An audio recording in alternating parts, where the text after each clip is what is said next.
Hey guys, Braden Zero here, bringing you a quick tips video. I saw a lot of videos going around and some people are giving you 10 tips and I think that's just too many. I also don't like ruining or I guess spoiling some aspects of the game. It's kind of like whenever you find a really good game that you love and there's an ability to buy certain items in the game to enhance your progression, and it just kind of ruins the game. I don't really like that. So I don't want to give any tips on how to progress. Maybe don't progress faster or whatever it may be. Enjoy the game, progress at your own speed. But I've got 3 tips that I think are crucial in the game and will change how you play the game, but not to a point that it's going to spoil. It's just going to make it more enjoyable and kind of take off the edge of that difficulty range. So without further ado, let's jump right in. Top 3 tips, the only 3 you're gonna need. Tip number 1 is build a shield. Build it quick, build it early. One of the first things, of course, you're gonna build a hammer, a club, and an axe first. But once you get that workbench down and you start chopping down some trees and building your own little home, you're going to be able to get into the crafting of that workbench. There are many items in there. A crude bow and a spear are good options, but make sure one of the first things you're going to craft is a shield. If this is your first jump into one of these kind of games, then just know, maybe this would be my only spoiler, enemies do a ton of damage. It's very unforgiving. You don't have a lot of health in the early game, and you're going to take a good amount of health.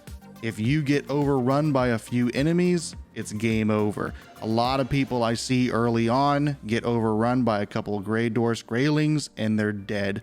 Craft a shield, learn to use it, learn how to parry. That would be probably the single best tip, but I don't know. Number 2 and 3 are pretty good. Let's jump right into the other ones. Tip number 2 is learn the damage types. There are a couple different weapons in the game, but the damage is blunt, pierce, and slash. Those are 3 really important ones you should learn. Blunts are going to be most of your blunt objects, such as maces and clubs. Pierce is going to be the ones that naturally pierce, such as a spear or an arrow, and your slash is going to be things like a sword that slash damage. Pretty common, pretty simple, easy to figure out.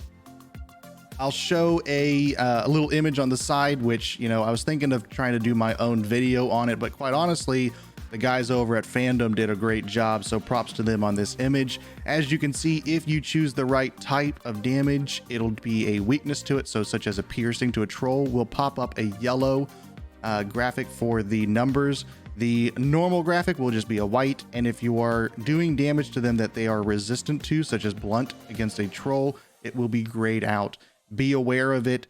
Carry a couple different kinds of weapons with you. Again, early game people think that maybe they can't, but one of the first items you're going to craft is a club, and then of course right after that you can easily craft a flint spear. Do it.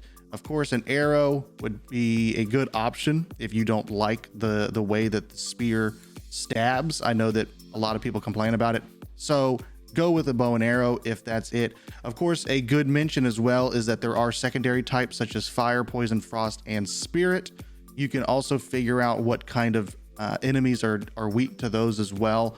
Tinker around with the different arrows, and there are weapons that do these kind of damages as well. Again, tinker around with it. I just want you to know that the yellow pops up. If you try out a weapon on an enemy and it doesn't pop up a yellow, or it's popping up a gray, then you might want to change over to a different weapon and try that as well. It's part of the fun is figuring out what is weak to what. So figure it out. Last and final tip. Again, you know, each of these tips I say that is probably the most important, but quite honestly, this one's really important as well, is learn how to craft different foods and pay attention to the health and the stamina that is given to you.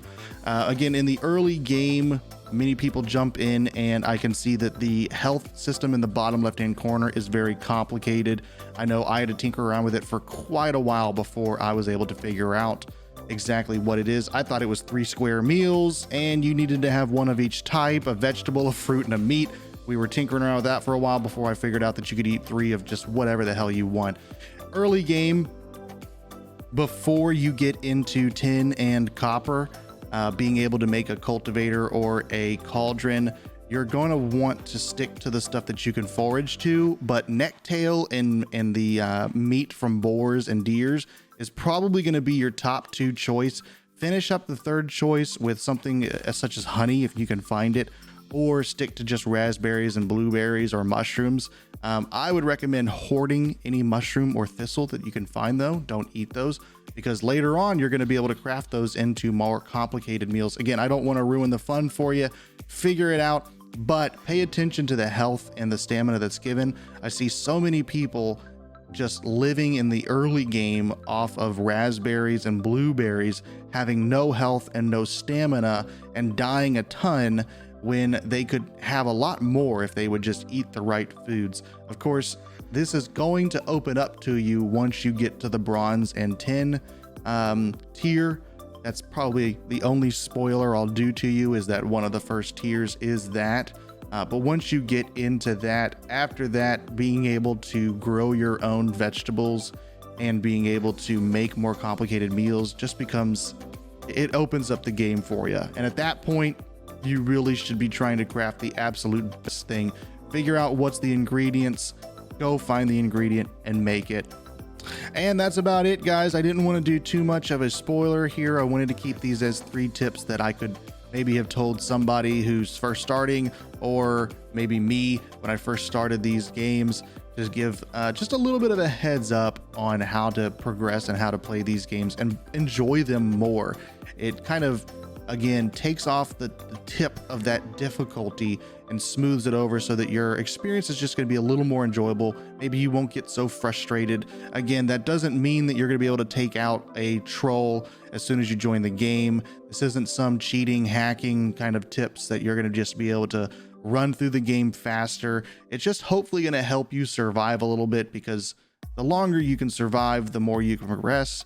You don't have to try to hunt down your body halfway across the world, which sucks. It maybe makes it a little bit easier. If you like the video, comment down below, thumbs up, subscribe, all that good stuff. And you know, if you've got 3 tips of your own that aren't spoilers that maybe I missed, go ahead and drop those below. Maybe we'll make another video. Thanks, guys.